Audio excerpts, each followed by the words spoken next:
Hello guys! Hello para to sa lahat ng mga Capricorn. Welcome dito sa aking channel, Capricorn. Alamin natin kung anong messages, vibration, gabay energy para sa lahat. This is general timeless reading para sa lahat ng Capricorn. Okay, first card tayo is gliding through currents. Timeless reading tayo guys. So, number 13, it's 4. Dito sinasabi na, with a different approach, you will glide through a situation with grace and ease.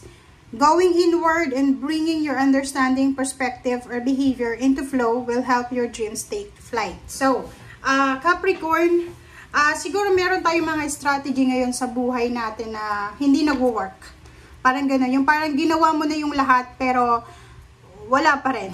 'Di ba? May mga pagkakataon na gano'n na nangyayari sa buhay ng isang tao na siguro kailangan natin ng different approach or ng ibang style, ng ibang diskarte sa buhay. And dito sinasabi ng barahan na yung understanding din natin dapat na baguhin din natin. Okay? Kasi yun ang posibleng makatulong sa atin para yung mga kagustuhan natin ay talagang ma-manifest natin. Okay.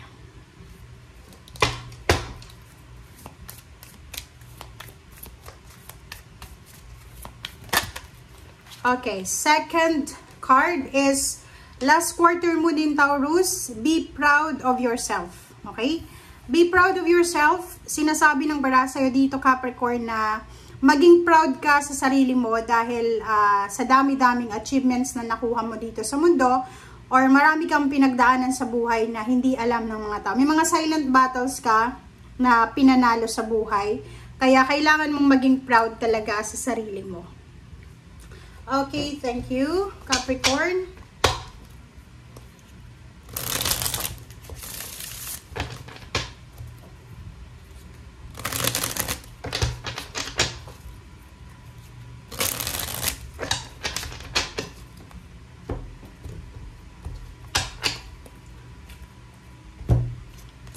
Okay, first two cards natin is Zero, the Fool, and Death card. So, may Capricorn dito na posibleng estudyante ka, gagraduate ka, or pwedeng parents ka na may anak ka na posibleng gagraduate na. So, kung ikaw ay posibleng Capricorn na tapos na yung kontrata mo, 'di ba? Pwedeng nasa ibang bansa ka or nasa Pilipinas, in kontra ka, pwedeng businessman 'yan or trabaho. Posibleng tapos na siya, pero kahit na tapos na siya, hindi ibig sabihin na tapos na yung journey mo. May magtatapos, pero meron din na magsisimula. Parang ganun lang yun. Aalis ka sa isang bansa, aalis ka sa isang company, lilipat ka sa ibang bansa, or lilipat ka sa ibang company. Aalis ka ng probinsya, magtatapos ka ng pag-aaral mo, magtatrabaho ka na, or single, from single to in a relationship. Okay?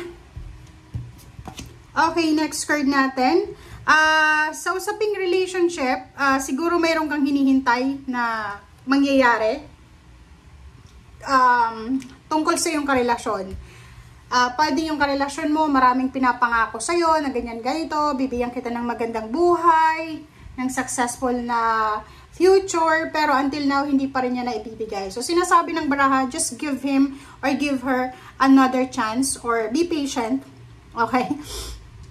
Kasi wala naman tayong control sa sitwasyon, so hindi natin alam kung anong nangyayari sa buhay niya, or hindi natin alam kung yung swerte niya ay parating na, or na, kumbaga, na-miss niya yung opportunity. So, dito sinasabi na, ano man itong hinihintay mo, just be patient. Okay?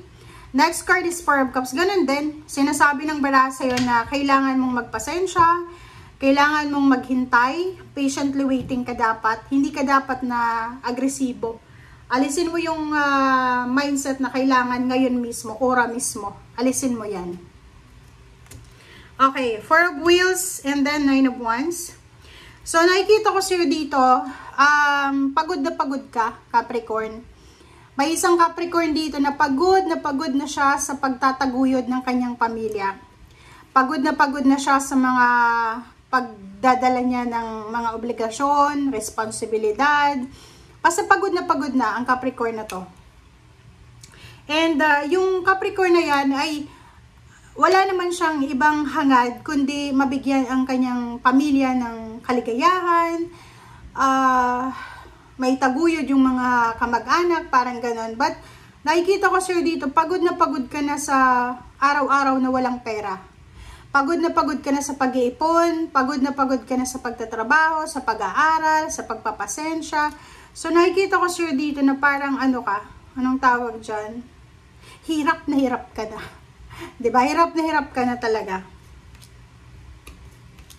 Okay, Knight of Cups. Wow. So, nakikita ko sa'yo dito, may Capricorn dito, babae. Babae siya. Sa kagustuhan niya na magkaroon ng financial success, magiging sobrang wise siya. Lalo na sa pag-entertain ng mga manliligaw. Hindi siya magpapaligaw kung wala kang trabaho. Hindi siya magpapaligaw kung wala kang maibubuga financially.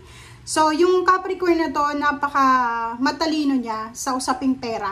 Okay? Nakikita ko sir dito, meron din ditong Capricorn na mag-iisip siya na umalis. Pwedeng pag magre-relocate siya, pwedeng matagal niya na tong pinag-isipan na, ay, kailangan kong lumipat ng ibang bansa. Masyadong stagnant na ako dito eh.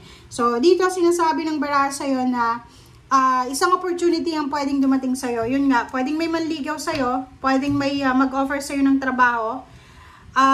Five of Wands, sinasabi ng baraha sa'yo, mag-iingat ka kasi kung bago kang graduate ngayon, or gagraduate ka pa lang, mag-iingat ka kasi marami kang magiging kakompetensya sa pag-a-apply ng trabaho. Okay? Makinig ka din sa sinasabi ng iyong intuition kasi minsan, sa sobrang kagustuhan natin na makaalis sa stagnant na pamumuhay, hindi na natin pinapakinggan yung ating intuition. Dito sinasabi ng barahan na posibleng meron ditong Capricorn na kung single ka, makakatagpo ka ng love of your life sa loob ng company, sa loob ng kumbaga lugar kung saan ka nagtatrabaho, or pwedeng pareho kayo ng destination, ng company, or pwedeng iba yung company. Basta pwedeng magkasabay kayo sa bus, sa kung ano man na transportation, or sa kung ano pa man yan na ways na pwedeng maging kumbaga daan patungo dyan sa relationship na yan na magbo-blossom. So, merong magbo-blossom na relationship sa loob ng trabaho.